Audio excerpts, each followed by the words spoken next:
La generación Z es el tema que trataremos aquí en una mirada al mundo de Caracol Internacional. Soy Mariana Mejía y hablaremos como de aquellos que nacieron como entre el 97 y el 2012. Es decir, son esa generación Z, son los que hoy tienen como entre 13 y 28 años y son el 22,9, es decir, el 23% de la población mundial. Y se han convertido, yo diría que en un fenómeno no solo cultural, sino también político y de gran relevancia. Está marcada por esa capacidad que tienen de combinar su activismo digital y la participación que de lejos están mostrando en las calles del mundo.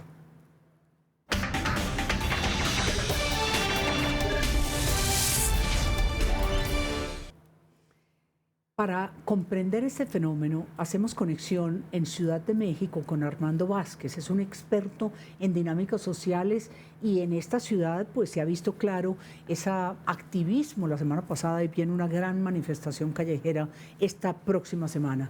Gracias, profesor Armando Vázquez. Bienvenido a Una Mirada al Mundo aquí en Bogotá. Le saludo y usted en Ciudad de México. Hola María Emma, un placer saludarte, ¿cómo estás? Pues muy bien, y quería que empezáramos por qué es esa generación Z, qué los caracteriza, qué los hace distintos a esos de entre 3 y 28. Pues creo que hay tres temas básicos, y son quizás sean los pilares de esta generación. Y uno es un tema tecnológico, es la generación más hiperconectada que ha habido en la historia del planeta. Otra tiene que ver con un tema de la conectividad y la comunicación. Tiene una masificación en términos de comunicación, no solamente en términos de amplitud, sino de inmediatez. Y la otra es digamos, la multiculturalidad que les da esa globalización a partir de la tecnología y del uso de las redes sociales. Creo que básicamente esas pudieran ser como las características más importantes y que además vale la pena mencionar. Creo que hay un tema que lo hace muy especial, es que está tocando los dos siglos, ¿no? El término del siglo pasado y el término de este siglo. Y eso quizás en términos simbólicos lo hace muy, muy importante. ¿Y qué diferencia tendría si usted fuera a compararlo con la generación X, los millennials, de la cual hablábamos hace poquito todavía, pero que es gente como entre 30 y 40? ¿Qué diferencia hay?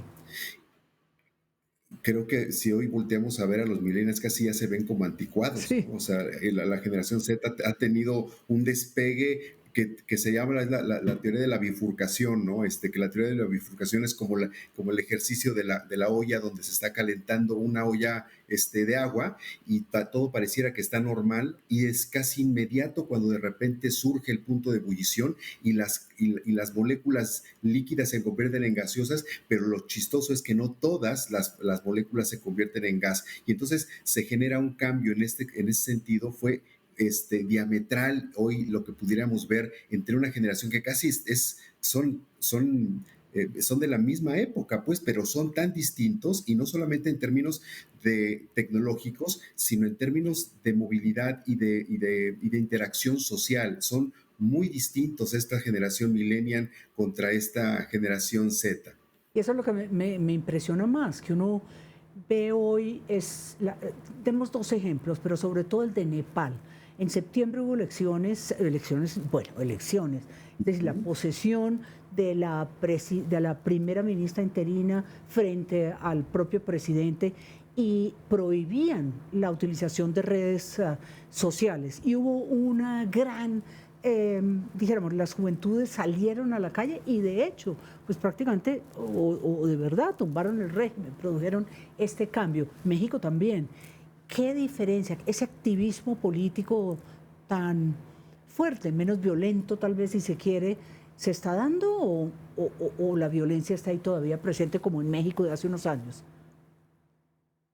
Yo creo que no. Se ha tratado un poco como de de estigmatizar un poco las movilizaciones en México. No solamente se han estigmatizado, sino han un poco minimizado y creo que han sido un poco incomprendidas.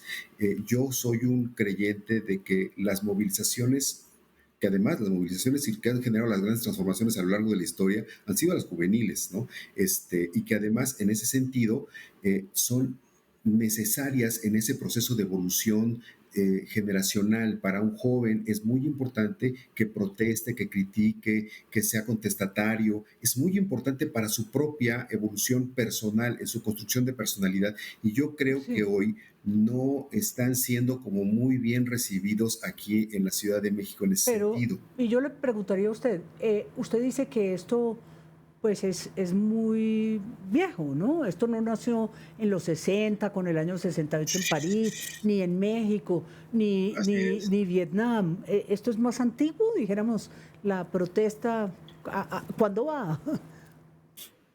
Yo creo que es la protesta surge a partir de, o la base de una protesta surge del conflicto, y el conflicto es consustancial a la vida, y a partir de eso, pues podemos, nos nacimos en conflictos y nacimos en protesta. La protesta la vemos en la casa, pero hay una protesta juvenil, que yo le llamaría protesta juvenil, quizás la que ha marcado nuestra cultura, que es la protesta juvenil de Jesús, ¿no? Jesús con sus 11 apóstoles era un grupo de jóvenes, porque Ajá. eran estaban en la edad en lo que hoy es la generación Z, entre los 15 y los 30 años No más me o diga menos. usted, claro. Jesús tenía 33 Jesús años, tenía 33. ¿sí? Ujú.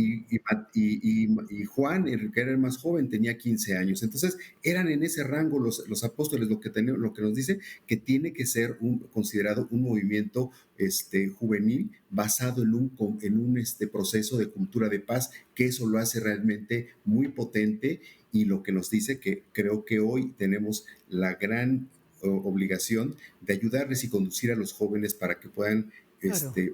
movilizarse a partir de valores. O sea, es como un reflejo, digo, desde Jesús, lo que usted dice, no era consciente que Juan tenía 15, claro, y Jesús tenía 33. Pero 33. claro, no teníamos la influencia de las redes sociales. Armando Vázquez desde Ciudad de México, esas redes sociales que penetran, que modifican conductas, que hasta tienen conflictos éticos, ¿usted las dejaría libres o las redes sociales, como está haciendo Australia, Dinamarca, Nepal mismo que lo propuso y generó este cambio, las dejaría estar?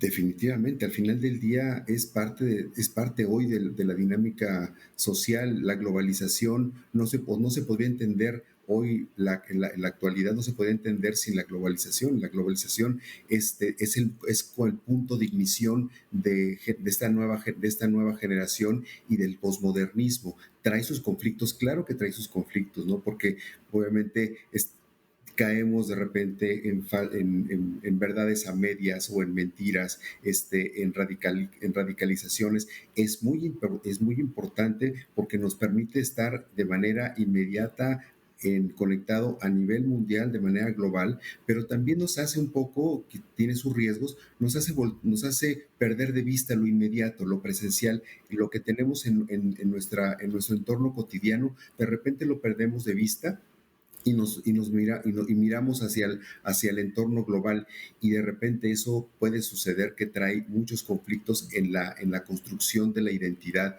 de los jóvenes, ¿no?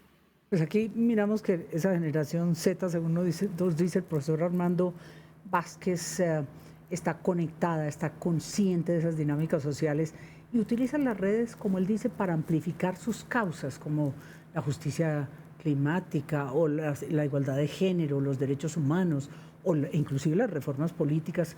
Todos estamos viendo este fenómeno y sin duda redefiniendo, dijéramos, la forma de protestar. Pero ya Jesús, como nos decía el profe, pues fue el primero que comenzó ese activismo político.